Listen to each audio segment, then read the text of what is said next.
listening to the Dynamic Women podcast. Each week, you'll be inspired by our global community of women. They'll share with you tools and stories to help you be dynamic in every area of life.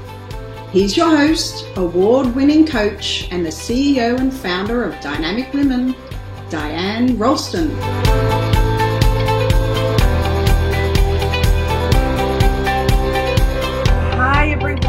And welcome. Today I'm going to talk about how to stop struggling with perfectionism, and I'm going to share what I learned from Hall of Fame kicker, NFL Hall of Fame kicker Nick Lowery, and some tips that I took away from him last week when I was in Vegas, and I met him and I heard him speak, and it was incredible. And to be honest, I thought I wasn't sure what I was going to get, and I've got so much to share. I actually think I might have to do 2 lives about this just so that I can get it all in. Today I'm going to talk about how to stop struggling with perfectionism and some other things around training, about mentors, perfectionism, failure, and how to do well in your training or in your preparation for success. I'll tell you a little bit about, first of all, where I was last week. I was with one of my coaches doing speaking, learning more about speaking, how to take my speaking business forward. And so I connect with business entrepreneurs that are there, and other speakers, investors, all different kinds of people. And the cool thing about that is I get surrounded by all these amazing people, and then we network, and we hot seat and mastermind, and then sometimes famous people come in and they help us move forward. And so today I'm going to talk about what I learned from NFL Hall of Famer Nick Lowery. So I'm going to be taking it away now. Okay, here we go. Are you wanting to stop struggling with perfectionism? I get it. I know it can be hard to let go of perfectionism, of feeling like you have to be the best all the time. But in some professions, you actually have to be the best. And what I'm going to do today is I'm going to talk about what I learned from Nick Lowery. He was an NFL kicker, a Hall of Fame kicker. He had years where he had perfect score. So he would kick 24 for 24. And as a former rugby kicker, I know how hard that can be. But the difference between being a rugby kicker and being an NFL kicker, especially at the level I played at and the level he played at, is that I wasn't getting paid for it. There wasn't such a high probability that I could be cut if I missed one, where yes, he could lose someone like the Super Bowl championship. He could lose an opportunity to get to the Super Bowl. And so that pressure, and if you can imagine, kicking for posts, even if you don't know football, you can just imagine that time where you're there and you literally get 30 seconds to run your butt from the bench out there. The crowd is going crazy, right? Both teams are either cheering or booing you, all the fans. You get out there. You have to be perfect. You have to be ready to go. And you have all these people in the stadium watching you. You have your coaches watching you, teammates watching you. You have the other team coming to run at you to stop you from doing it. The other team is calling things at you, running their mouth at you. And you've also got all the people watching at home. That is complete way to shoot your nerves there. And to be able to be perfect and focused in that case, hats off to him. Man, he has done such a good job. He was the highest point scorer in his time, and he got in the Hall of Fame. And so I really trust what he has to say about these different topics. So again, the topics I'm going to cover are perfectionism, mentors, failure, and training. So I'll start going through them.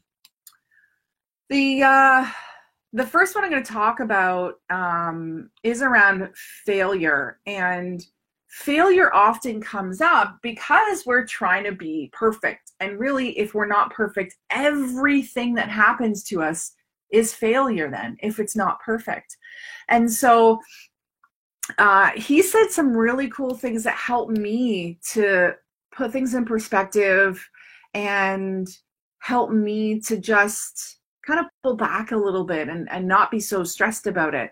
So, you know, I'm going to tell you these different things, and I'm curious as to which ones kind of impact you the most. So in failure, he said that when we've had a failure, when we have been hurt, when we've been cut in some point, some way, that what we need to do is double our efforts after, because we'll get over the pain quicker. I don't know if you can relate to that at all. Say it again. Double your effort after a cut or after a failure, and you'll get over the pain quicker. Now, why is this important? Well, he was cut 11 times from 8 different NFL teams. And then when he was brought in to have a kind of a tryout, he had to beat out the current champ of kicking for that, not just that team, but like the world kind of, or the NFL record holder for kicking. You had to beat that guy out to even have a chance. So if you can double your effort up after you have a failure, you'll get over the pain quicker. You'll get over your self-judgment quicker. You'll get over that place of, I can't do it, that lack of confidence. Also, he said that the first, so no cut or no failure after the first one hurts as much, right? So the first failure hurts as much. So in the business world, maybe when you're trying to get a client, that first no hurts more. That first time that you lost a contract hurts the most. The first time that you bombed on stage, the first time, fill in the blank, that you had a struggle, that's going to hurt the most. But each one after that, it doesn't hurt as much. It's not going to hold you back as much. It's not going to kind of kill your confidence. Now, I wanted to talk about failure first because we're going to get into the perfectionism. And a lot of times we are, because we feel failure, we don't do things at all, right? Because we want to be so perfect that there's no room for failure. And so we don't even try to do things. And he said, sometimes we're not getting the big opportunity because we're meant to grow. Sometimes we're not getting the big opportunity because we're meant to grow. And so what that means is it's okay if sometimes you fail. It's okay if sometimes you don't have the response that you want.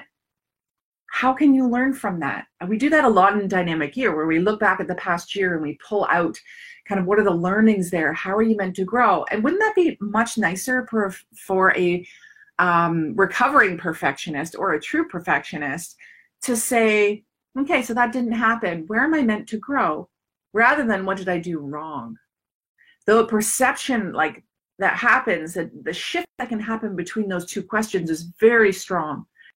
How am I meant to grow here? Rather than what did I do wrong? Can you feel the difference between the two? Yeah, so amazing. I really like that one. And then the thing that kind of blew my mind was that he said, you just have to be 0.1% better than yesterday. You just need to be 0.1% better than yesterday. Wow. Like, does that not take the pressure off of being perfect? That if you could just be 0.1% better than yesterday, that means you're growing. That means that even if you've had a failure, you're still growing and you can still be 0.1%. Do you feel like you could be 0.1% better than yesterday? I believe so. So Nick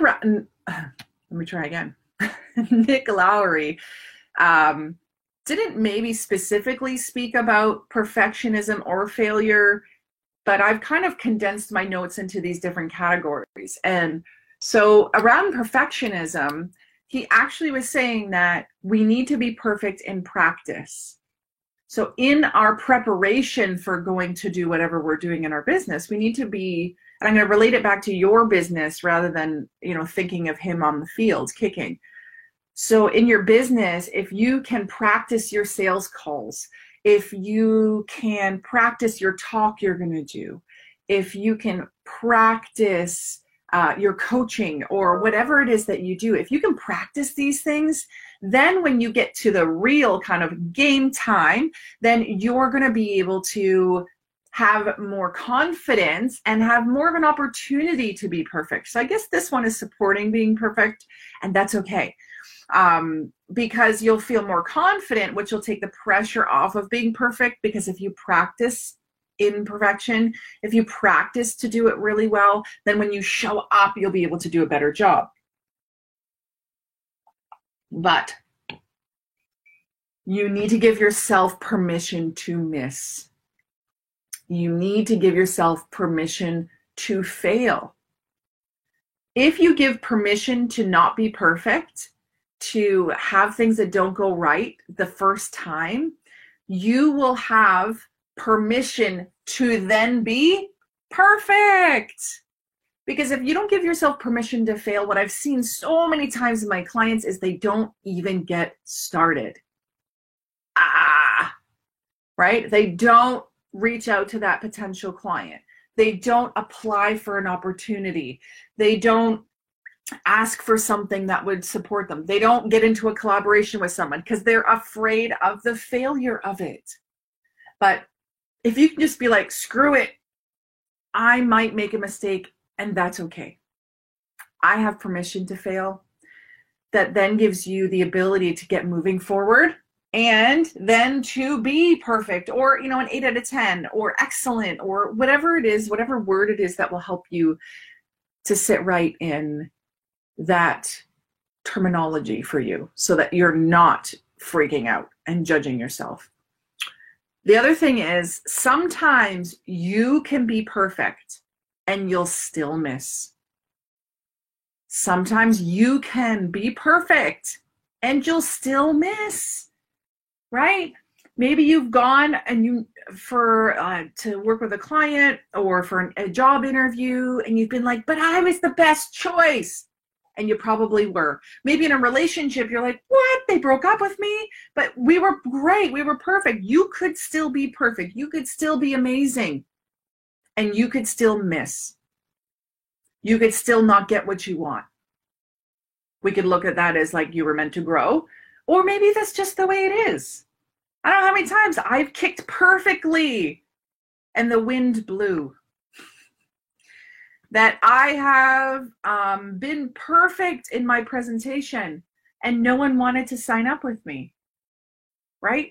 It's not always about you. There is environment and other factors, other people, people's limiting beliefs. So don't feel that because you missed, because you didn't get what you wanted, that you didn't do a good job. Again, go back to learning from it. Okay. Now, the last piece that I want to be sharing with you around perfection is, if you're trying to be perfect, you're working hard towards being perfect, or I'm going to switch the word now, you're working hard to move yourself forward into your excellence, into your brilliance, into the highest level you can possibly be, you need to look at the influences around you. The good ones and the bad ones. You need to look at who is influencing you. What is influencing you? You've got your good ones. You know what those are. Those are your coaches, your mentors, your good friends, your family, the positive books that you're reading, the trainings that you're receiving, your healthy friends. These are all things that have good influences on us. Let's think of the bad influences. And if you're like, whatever, that's fine. They do their thing, I do my thing. You know what it's like with a bowl of fruit, where you've got a beautiful bowl of peaches, or you've got a beautiful bowl of strawberries or of raspberries. And you know what it's like when you find in the bottom that one rotten one. That rotten one never just takes itself out. That rotten one is touching other ones that start to turn rotten. That rotten one is near others and starts to tarnish the others. And then it spreads. And the longer that bad influence is there, that bad piece of fruit is there, it is going to take over the whole bowl. So maybe in your life you have a toxic person. Maybe you are doing something that's a bad habit, maybe watching negative TV, or you are hanging out at the wrong place or with the wrong people. You really have to look at what is influencing me on the bad side as well. I know Nick, he hung out with people like Tony Robbins, and just 2 doors down from him was, oh my goodness, I can't remember now. Famous Muhammad Ali, famous boxer, would live 2 doors down, and he did work for the government, and so he got in with, you know, the Clintons and other people like that. And so he hung out with people who, you know, pushed themselves for excellence and were high achievers. I never asked him if he hung out with anyone that was a bad influence, but if you look at everything in your life, I want you to be thinking about what's a bad influence on your life and how can you cut it out. So at this point, we've talked about failure, we've talked about perfectionism, and we've talked about, now I'm going to go to, now is the time to talk about how to do well in your training, meaning how to do well in your day-to-day so that when you do need to go into game time, when you do need to go into this time of actually being on, of doing your craft to its highest degree, then you will have a better time in doing it. So first is you need to trust your training. You need to trust how you're doing things and keep your head down and just trust that you know. So often in entrepreneurs, what I see is they work on one thing and then they're like, oh, maybe this isn't it, or they don't even have a system or a process for it.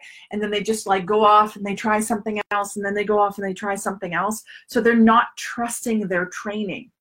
You need to figure out what is the best training for me. What does that look like? How do I want it to be? And get some input from others. Get some input from experts who actually do it.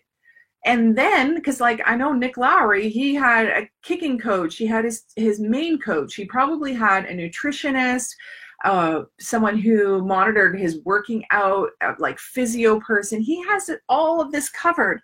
So you need to keep your head down once you have that training and just do it. Just head down and do it. Pomodoro technique is a really great way to do that.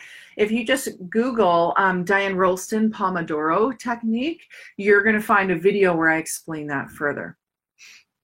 Now, the second thing is, if you do the practicing well, then you'll feel that when you go into kind of game time, you can relax. If you've done the work, you'll be able to relax when you need to be on. And every practice should have a purpose. If you are doing something in your business, in your life that you're like, why am I doing this? You need to check yourself. You need to see why you're doing it and make sure that there's a purpose to it. And then make sure your team knows, or anyone working with you, because if they don't know what the purpose is, they might not do it how you say to do it, and they might not do it consistently, and they might do it their own way, which if there's a purpose to how you're supposed to be doing it, they need to know so that they do it the way that it needs to happen. And when you're doing all these things, all this practicing, all the rehearsing, all the training, you need to act as if you're already there. And what I want to say to business owners is I want you to think about a couple of years from now. So how will you be a couple of years from now? And act as if you're already there. So if you're showing up at a conference, show up as if you are where you will be in 2 years. You'll have a different confidence to you. You'll be able to really put your best foot forward. And then people react better to you in those situations. Every time we go out, that's an opportunity for us to train to be in our most brilliant selves. And then when you're training, do something so much that you can be unconscious with it. Now, when I'm working with my clients in a hot seat situation, a mastermind, or even in a one-on-one or a VIP day, they'll say, oh my gosh, Diane, how did you say that? What did you say there? It just rolled off your tongue. And it just rolls off my tongue because I've been practicing certain sales scripts, practicing certain things that I say in different situations. They're like, oh my gosh, it's so easy. It's so easy because I trained. It's so easy because of all the time I took into practicing it. And the same is true for you. And when you do something so often, it does become unconscious, which is amazing, which makes life so much easier. And then if you bring it into a system and a process for your business, not only is it easier for you to be remembering every step, or to know every step, you don't even have to remember because you have it written down, and then for others to duplicate what you do super well. I haven't actually even said who I am. I'm Diane Ralston. I am a business and life coach working with high achieving women and business owners, leaders, and I also speak and professionally, and I have a women's community called Dynamic Women. That's where I met a lot of the amazing women that are on the session today. And so the last piece that I'm going to share that Nick Lowry taught is around mentors. If you have mentors, great. Who are mentors? They are trainers and coaches and other people ahead of you in the industry. And what I love is how he said, magical people will reaffirm who you are. I love that because it makes me think like, yeah, mentors are magical people. My coaches to me are magical people because they help for me to know who I am, and they keep me on course, and they believe in me. I love doing that for my clients. That's the greatest gift my mom ever gave me, was believing in me to such a high degree. And I love doing that for my clients as well. So magical people will reaffirm who you are, and they're magical mentors usually. Another thing around mentorship is be who you thought you couldn't be. And then the piece I want to add on to that, or hire someone who believes you can. So if you don't believe that you can be something, if you don't believe in yourself, hire someone who believes in you. In doing that, you eventually will step up. They'll help to hold a mirror up to you, not actually this is just figuratively. They are going to hold up a mirror so that you can see who you truly are. And when you get knocked down, they're going to remind you how awesome you are and lift you up again. This one made me laugh. I'm going to share first something we all know. Thank your mentors. So if you have coaches or trainers or people who have been in your life, thank them.